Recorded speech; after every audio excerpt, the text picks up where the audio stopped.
When we talk about personalization in the recruiting industry, one of the big things that I keep coming up against is these recruiting firms that truly still believe in this day and age that spray and pray is really the way to go about recruiting. It's not. It's hurting your business and it's hurting your image.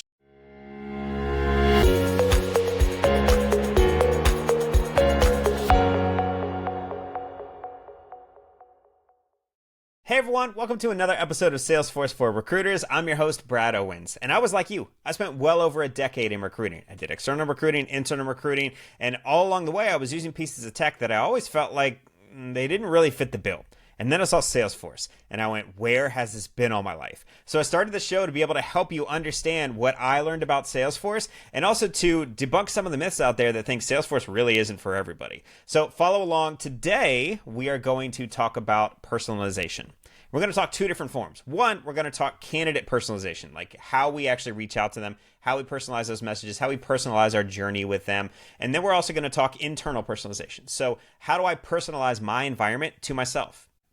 So first, why is personalization even important? When we talk about personalization in the recruiting industry, one of the big things that I keep coming up against is these recruiting firms that truly still believe in this day and age that spray and pray is really the way to go about recruiting. It's not. It's hurting your business and it's hurting your image. Nowadays, we truly need to be focused on how we're going to be adding value to our candidates' lives. How we, as our recruiting firm, and not all of the others that are hitting them for the exact same jobs, are going to bring value to this individual.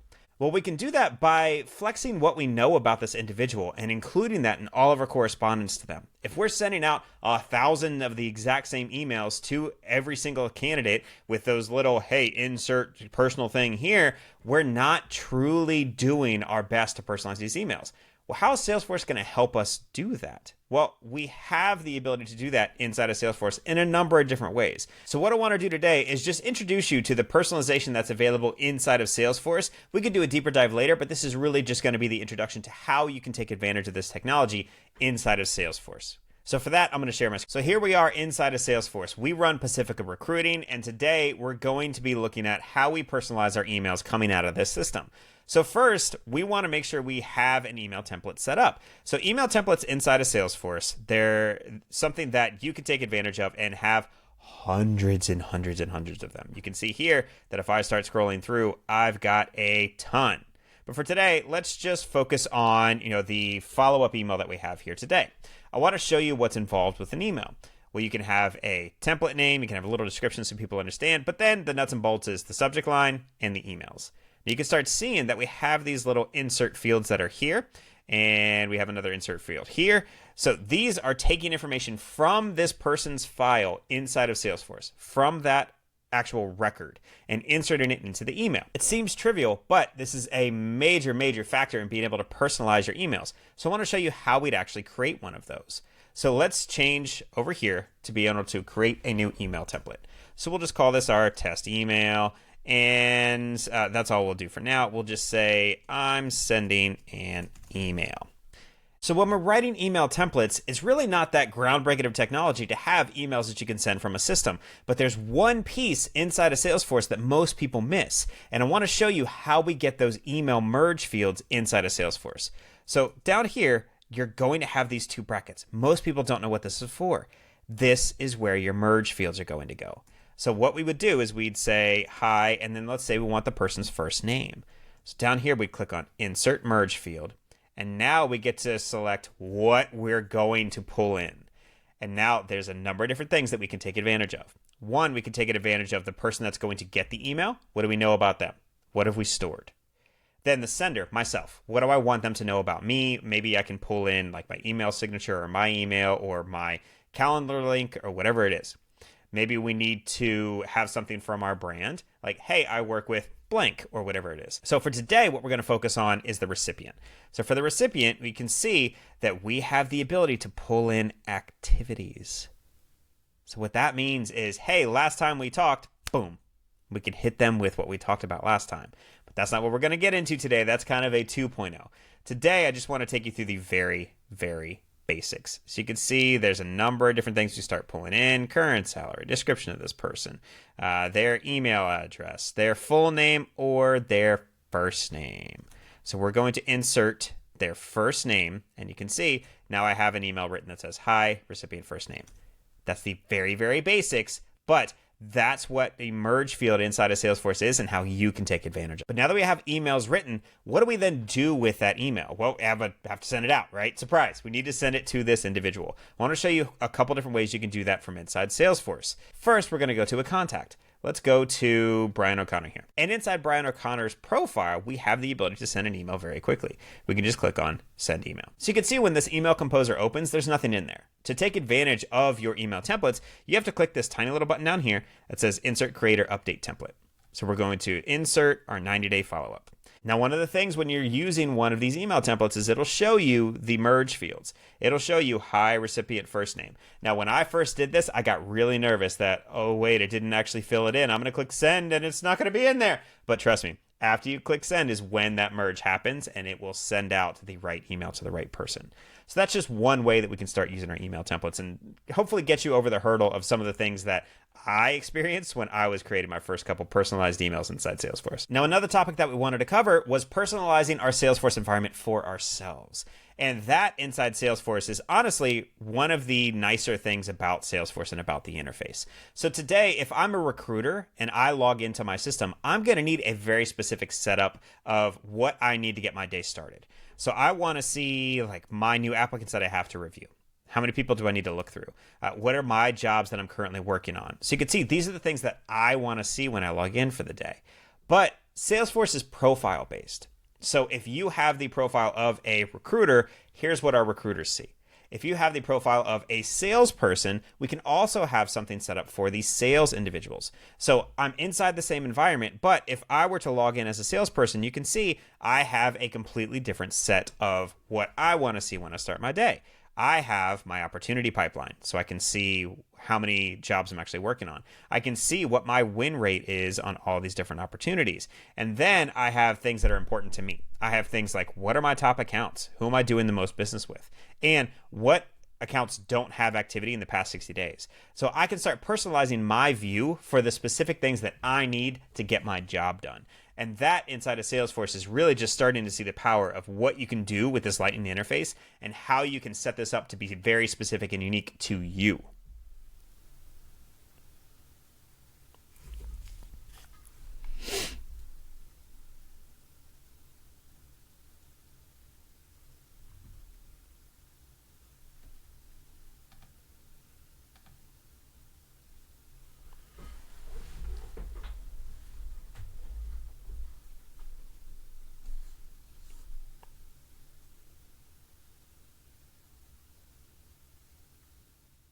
Now I want to take a little bit of time and tell you how I've seen staffing and recruiting firms take advantage of this kind of personalization. There are a number of different times throughout the entire hiring process that we may want to send out maybe little check-ins or maybe little updates, or we might want to get some information back from an individual.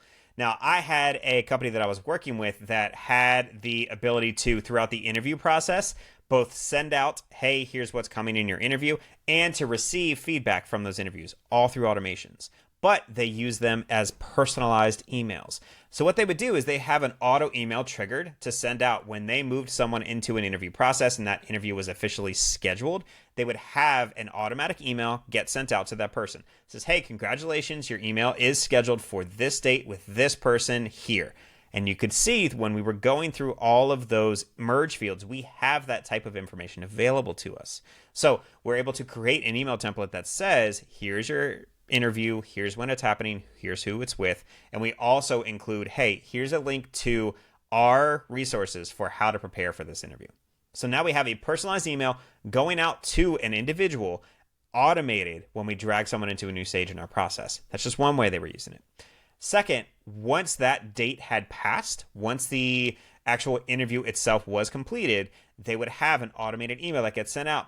Hey, Johnny, how was your interview with Susan? Did you all have a chance to talk about the blank insert job?